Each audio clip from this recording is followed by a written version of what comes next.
મહત્વના સમાચાર સામે આવી રહ્યા છે, જ્યાં દ્વારકાથી જે અમરેલીથી એક સપ્તાહમાં સિંહણના અકસ્માતની બીજી ઘટના સર્જાઈ છે।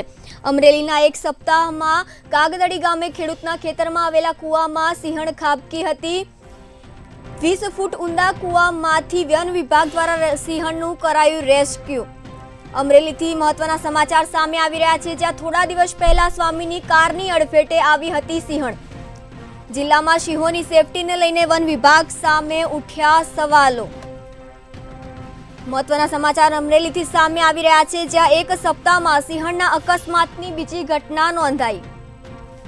કાગદડી ગામે ખેડૂતના ખેતરમાં આવેલા કૂવામાં સિંહણ ખાબકી હોવાની ઘટના બનવા પામી।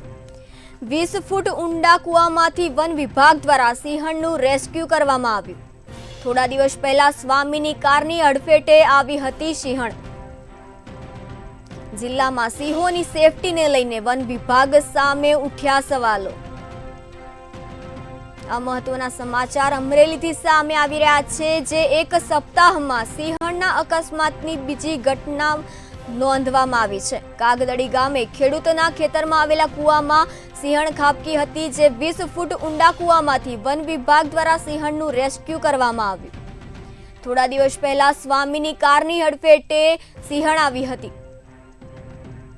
જિલ્લામાં સિંહોની સેફટીને લઈને વન વિભાગ સામે ઉઠ્યા સવાલો। આ સમગ્ર મામલો અમરેલીમાં બનવા પામ્યો છે, જ્યાં એક જ સપ્તાહમાં સિંહણના અકસ્માતની બીજી ઘટના સામે આવી છે।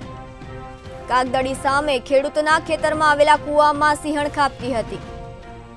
20 ફૂટ ઊંડા કૂવામાંથી વન વિભાગ દ્વારા સિંહણનું રેસ્ક્યુ કરવામાં આવ્યું।